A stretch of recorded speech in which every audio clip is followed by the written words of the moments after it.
So, computer science first year. Last we have completed the construction details of the transformer, and today we are going to be discuss about the transformer ratio and EMF equation. So first we will derive the EMF equation. So EMF equation transformer की derive करने के लिए basically आपको पता है कि transformer आपका कैसा बनेगा, यू नोज वेरी वेल. तो this is your primary winding, that is your secondary winding. ठीक है, तो इसमें जो नंबर ऑफ टर्न्स होंगे वो N1, इसके जो नंबर ऑफ टर्न्स होंगे N2, राइट. तो N1 क्या है, number of turns in a primary winding, and N2 is a number of turns in a secondary winding.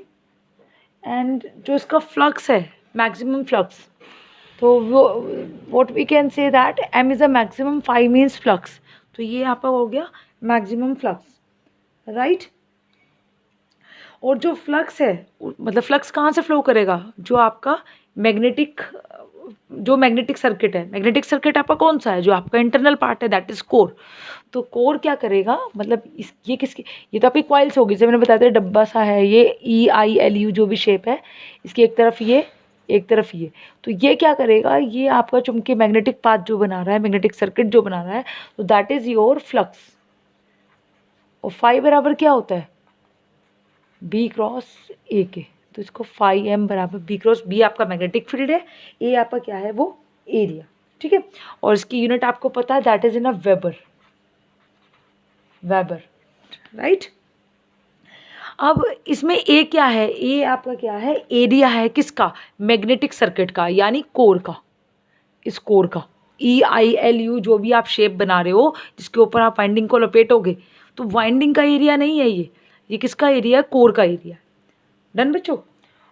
उसके बाद में आपकी आती है कि आप जो यहाँ पे सोर्स कनेक्ट कर रहे हो, ठीक है, उसकी फ्रिक्वेंसी कितनी है. तो मैंने मान लिया कि यहाँ पे जो आप AC सोर्स, वो F हर्ट्ज फ्रिक्वेंसी है उसकी, इन जनरल मान लिया मैंने. ठीक है, और आपका T कोई टाइम पीरियड है. ठीक है, तो आपको पता है कि आपका साइन वेव ऐसे आती है आपकी. तो ये एक पूरी साइकिल में लिया गया जो टाइम है, ठीक है, time taken to complete one cycle, it is known as a time period. तो यहाँ पे देखिएगा, अगर आप यहाँ पे देखो तो T यहाँ आपकी मैक्सिमम वैल्यू आ रही है, यानी आपका फ्लक्स मैक्सिमम यहाँ पे होगा. ठीक है, तो यानी ये T बाय टोटल टाइम क्या है T, लेकिन T/4 सेकेंड में फ्लक्स अपने 0 से लेके, यानी फ्लक्स जो है अपने मैक्सिमम पॉइंट पे क्या होगा, पहुंच चुका होगा. मैक्सिमम फ्लक्स आपका कब फ्लो हो रहा होगा, जब आपका 0, T/4, T/2, 3T/4 and T. ठीक है, तो T/4 टाइम पे आपका क्या होगा, मैक्सिमम फ्लक्स आपका फ्लो हो रहा होगा. दैट मीन्स 1/4 सेकेंड में, T सेकेंड कह रहे हो ना आप, तो 1/4 सेकेंड में आपका क्या मान लेते हैं, हम क्या मान रहे हैं कि आपका फ्लक्स जो है वो मैक्सिमम, क्योंकि हमें निकालनी मैक्सिमम फ्लक्स की वैल्यू है. ठीक है बच्चों. अब मैं इसमें कहूँ कि अब जैसे मैं इसको थोड़ा सीरियल में लेके चलूँ, तो N1, N2, N1 number of turns in primary winding, short में लिख रही हूँ, number of turns in secondary winding, फिर मैक्सिमम फ्लक्स किस में, इन कोर. ठीक है, फॉर्मूला मैंने आपको बताई है, phi M = B cross A, अभी बताया मैंने आपको. ठीक है, देन A एरिया किसका है, एरिया ऑफ कोर. ठीक है, इसी में यही मैं आगे से कंप्लीट कर रही हूँ. ठीक है, F is your applied frequency. ठीक है, AC की अप्लाइड फ्रिक्वेंसी जो हर्ट्स में होगी. ठीक है, फ्रिक्वेंसी ऑफ AC और किस में होगी, ये हर्ट्स में. ठीक है, after then T is your time period. ठीक है बच्चों, छोटा सा डेरिवेशन है, बहुत बड़ा नहीं है. ठीक है, तो अब जैसे मैंने आपको बताया कि 1/4 सेकेंड में वो क्या करेगा, अपने मैक्सिमम फ्लक्स पर पहुंच जाएगा. तो अगर मैं इसमें निकालना चाहूँ कि rate of change of flux क्या होगा यहाँ पे, ठीक है, average rate of change of flux, average rate of flux, मतलब हिंदी में कहूँ तो फ्लक्स परिवर्तन की औसत दर, हिंदी में भी लिख देती हूँ, फ्लक्स परिवर्तन की दर, एवरेज औसत दर, ठीक है, rate of change of flux in average. तो वो कैसे निकलेगी, फ्लक्स एवरेज फ्लक्स, ठीक है, और उसकी हम क्या कर देंगे कि फ्रीक्वेंसी का rate of change of flux कैसे हो रहा है, जैसे आपकी फ्रीक्वेंसी चेंज हो रही है, ठीक है, तो यहाँ पे क्या हम क्या ले लेंगे आपका 1/4f, ठीक है, क्योंकि आपका टाइम पीरियड भी तो वही आ रहा है, ठीक है, तो आपका t बराबर किसके होता है, आपका 1/f के होता है, ठीक है, t बराबर 1/f के होता है। तो आपने यहाँ पे क्या लिया, t बराबर, बच्चों तो आप ये सोच रहे होंगे कि मैडम ने 5m डिवाइड बाई 1/4f कैसे लिखा, तो जैसे मैंने आपको बताया कि t बराबर क्या होता है 1/f के, ऐसे ही होता है हमारा, ठीक है। तो अब मैंने क्या किया, तो हमें टाइम पता है क्या है, t/4 है, तो मैंने t की जगह क्या रख दिया 1/f कर दिया, तो जब 1/f कर दो तो क्या आ जाएगा 4f ही आ जाएगा, ये 1/4f, ठीक है, तो यही किया है, ठीक है। उसके बाद में अब आपका यानी अब आपकी जो टोटल जो आपकी नेक्स्ट वैल्यू आ रही है वो बेसिकली क्या आ रही है, तो आपका एवरेज रेट ऑफ फ्लक्स क्या आ रहा है 5m, और ये ऊपर चला जाएगा 4πmf, ठीक है, तो ये क्या हो जाएगा आपका, ये आपका average rate of change of flux आ जाएगा, ठीक है। मतलब उसके बाद में मैं इसमें आपको जैसे नेक्स्ट बताऊं कि आपका जो आपका यानी आपका जो विद्युत वाहक बल होगा, जो आपका विद्युत वाहक बल होगा, दैट मीन्स आपका विद्युत वाहक बल से मेरा कहने का सेंस यहाँ पे ये है कि जो आपका EMF है वो कितना हो जाएगा, जो भी आपने निकाला है average rate of change of flux, that is your 4, ये EMF कह सकते हो आप 4f5m, ठीक है, तो ये इतना वोल्ट आपका क्या आ जाएगा EMF आ जाएगा। आ रही मेरी बात समझ, ये आपका EMF आपकी इतनी वोल्टेज इसमें आ गई आपकी, ठीक है, यानी आपकी जो एवरेज इंड्यूस्ड EMF होगा, मतलब ये क्या है इंड्यूस्ड EMF है आपका कितना एवरेज, क्योंकि मैंने ये वाली इक्वेशन ही एवरेज से निकाली है, तो ये जो आपका एवरेज इंड्यूस्ड EMF जो होगा हर एक टर्न्स पे, हर एक लपेटे पे, जैसे ये है तो हर एक लपेटे पे आपका इतना EMF क्या होगा इंड्यूस्ड होगा इसी में। लेकिन मुझे एक ये चीज़ भी पता है कि जैसे आपका जो साइन वेव जो है, साइन वेव की जो एवरेज वैल्यू होती है, सॉरी साइन वेव की जो RMS वैल्यू या इफ़ेक्टिव वैल्यू होती है वो आपके एवरेज वैल्यू की 1.1 टाइम्स 1.11 टाइम्स होती है, आपको पता है, यानी आपको ये पता है इसमें अगर मैं इन शॉर्ट बोलूँ कि जो आपका फॉर्म फैक्टर होता है, ये जो आपका फॉर्म फैक्टर होता है दैट इज़ KF, ठीक है, that is your RMS to average value, RMS to average value, ये आपका क्या हो जाएगा, ये आपकी वैल्यू 1.11 के बराबर आएगी, ये हमें पता होता है, ठीक है। तो आप सिंपली बात कीजिए कि इतनी EMF इंड्यूस्ड हो रही है, ये कहाँ से आया है, जो मैं पीछे से लेकर इतनी EMF आपकी हर एक टर्न्स में इंड्यूस्ड होगी, जो आपका फॉर्म फैक्टर होगा उसकी वैल्यू आपकी 1.11 होती है, मैं आपको बता भी चुकी हूँ। तो अब जो RMS value of induced EMF क्या हो जाएगी, RMS value of induced EMF E value क्या हो जाएगी, RMS वैल्यू की उससे मतलब वही RMS वैल्यू इंड्यूस्ड EMF की क्या है 1.11 टाइम्स होती है, तो आप क्या करो 1.11 फॉर्म फैक्टर को 4f5m इससे क्या कर दोगे आप मल्टीप्लाई कर दोगे, तो जैसे ये मल्टीप्लाई करोगे तो वैल्यू क्या आ जाएगी E बराबर 4.44f5m, तो ये आपकी क्या आ रही है इतनी EMF आपकी क्या हो रही है जनरेट हो रही है। अब मैं अगर ये तो आपकी नंबर ऑफ टर्न्स पे डिपेंड कर रही है, EMF पर टर्न, इतनी EMF जनरेट हो रही है आपकी पर टर्न्स मतलब पर लपेटों पे, अगर 5 लपेटे हैं तो पाँचों पे 4.4 4.4 4.44 4.44 आपकी क्या होगी EMF इंड्यूस्ड होगी। अब अगर मैं इसमें कहूँ कि टोटल प्राइमरी कॉइल्स में जो इंड्यूस्ड EMF है वो कितनी जनरेट हो रही है, तो उसको आप सिंपली कर सकते हो, कोई दिक्कत नहीं है। तो जैसे E1 बराबर नंबर ऑफ टर्न्स कितने हैं प्राइमरी वाइंडिंग में, मैंने किससे दिखाया है उसको, अभी तो बताया मैंने उसको N1 से दिखाया है नंबर ऑफ टर्न्स। अभी N1 10 भी हो सकते हैं, 20 भी हो सकते हैं, प्राइमरी वाइंडिंग में कितने टर्न्स है। तो मैं शॉर्ट इसको कैसे लिख सकती हूँ, E1 बराबर 4.444 F5M, ठीक है, मल्टीप्लाई बाय N1, ठीक है। तो ये आपकी हो जाएगी इतनी EMF आपकी प्राइमरी टर्न्स वाली साइड पे जनरेट होगी। अगर मैं इसी को E2 से करूं तो क्या हो जाएगी, E2 बराबर 4.444 F5M मल्टीप्लाई बाय N2। ये सेकेंडरी वाइंडिंग की हो जाएगी, क्योंकि एवरेज EMF तो आपने निकाल ही दिया ना, इंड्यूस्ड EMF। एक में इंड्यूस्ड EMF हो रहा है म्यूचुअल इंडक्शन की वजह से, और एक में क्या हो रहा है, सेल्फ इंड्यूस्ड। सेकेंडरी में क्या हो रहा है, म्यूचुअल की वजह से, म्यूचुअल इंडक्शन की वजह से। और प्राइमरी वाइंडिंग में किसकी वजह से हो रहा है, किसकी वजह से हो रहा है, प्राइमरी वाइंडिंग में आपका हो रहा है सेल्फ इंड्यूस्ड की। अच्छा, अब आप देखिए, अब मैंने जब 5M लिखा था यहाँ पे, तो कुछ मैं और इलेबोरेट करना चाहूँ उसे, तो कैसे इलेबोरेट कर सकती हूँ। 4.44 F5M की वैल्यू क्या आ जाएगी, ये आ जाएगा आपका B क्रॉस A, और ये आ जाएगा आपका 5M।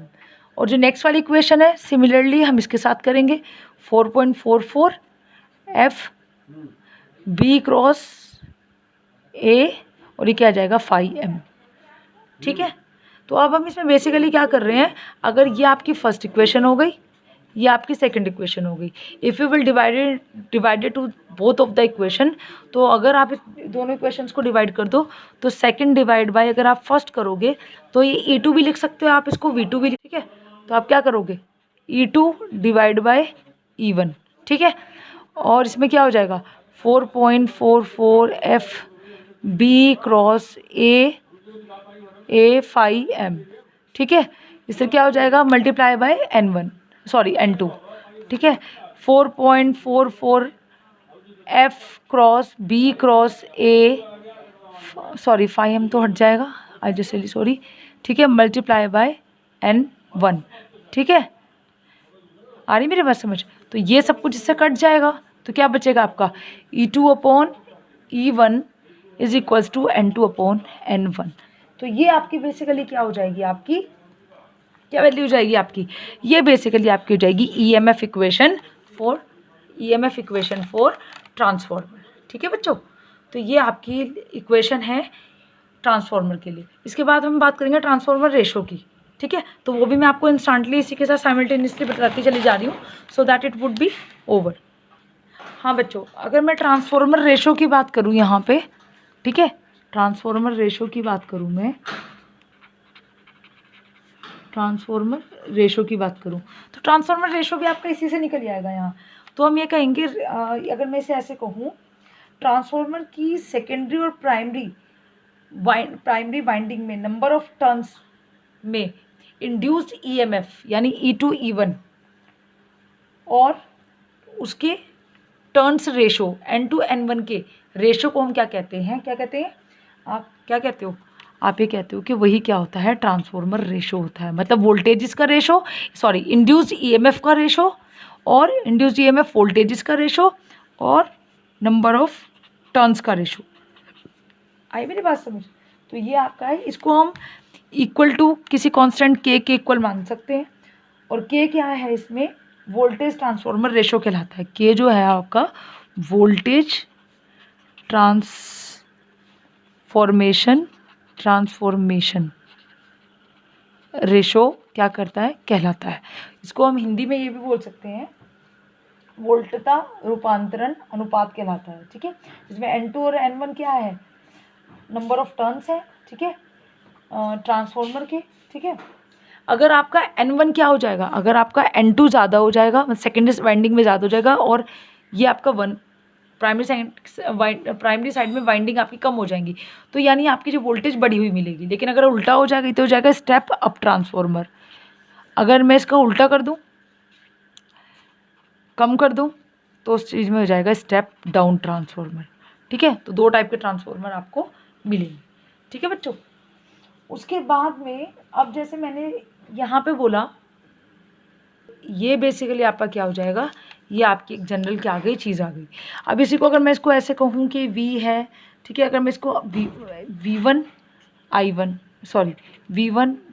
V2 upon V1 I1 बराबर, मतलब पावर भी क्या होनी चाहिए फिर, इक्वल होनी चाहिए। अगर मैं एक आइडियल ट्रांसफॉर्मर कह रही हूँ जिसमें आपकी दोनों तरफ क्या है, बर्तनों की संख्या क्या है, बर्तनों से कम मैं मान लूँ कि आपका स्टेप डाउन ट्रांसफॉर्मर है, ठीक है। तो मैं कह रही हूँ कि पावर, हम यहाँ पे पावर जो ले रहे हैं P = VI के होता है, तो V1 I1 = V2 I2, आप ऐसे समझ लीजिए बस, ठीक है। तो ये क्या हो जाएगा, इसको मैंने अभी किसके बराबर माना है, ठीक है। इसमें जो आ जाएगा ये आ जाएगा V1 अपॉन V2 और I2 अपॉन I1, ठीक है। और मैंने V1 अपॉन V2 की जगह क्या माना है, अभी तो वही E2 अपॉन E1 की जगह भी क्या माना है, इक्वल टू K माना है। तो ये क्या हो जाएगा, ये उल्टा हो जाएगा, यहाँ E2 अपॉन E1 था तो K था, और V1 अपॉन V2 रहेगा तो क्या हो जाएगा 1 अपॉन K। तो यहाँ पे ये वैल्यू हो जाएगी 1 अपॉन K के बराबर, ठीक है। तो ये क्या हो जाएगा आपका बेसिकली 1 अपॉन K के इक्विवेलेंट हो जाएगा। Getting my point.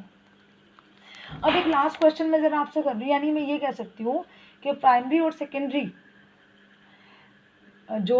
और सेकेंडरी जो करंट होती है वो अपने नंबर ऑफ, क्योंकि इसमें N2 अपॉन N1 को आपने बेसिकली K कहा है, इसको आपने क्या कहा है, इसमें K कहा है। और देखिए, तो आप ये कह सकते हो कि जो आपका अगर E2 अपॉन E1 मतलब आपका जो वोल्टेजेस है वो अपने टर्न्स रेशो के क्या होता है, प्रोपोर्शनल होता है, लेकिन जो करंट होता है वो अपने नंबर ऑफ टर्न्स के क्या होता है, इन्वर्सली प्रोपोर्शनल होता है। जैसे अगर मैं कहूँ E2 अपॉन E1 = K के बराबर है, और I2 अपॉन I1 किसके बराबर है, 1 अपॉन K के बराबर है। यही मैंने ये निकाला है। तो एक लास्ट क्वेश्चन मैं फटाफट बोल रही थी, आप सुनिएगा।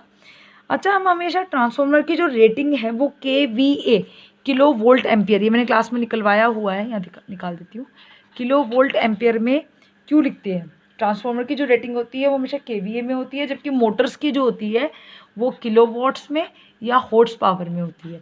ऐसा क्यों होता है, तो इसका कारण ये है कि ट्रांसफॉर्मर का जो पावर फैक्टर होता है वो हमेशा, इसका जो पावर फैक्टर होता है, दोनों का रिलेशन पावर फैक्टर से ही है।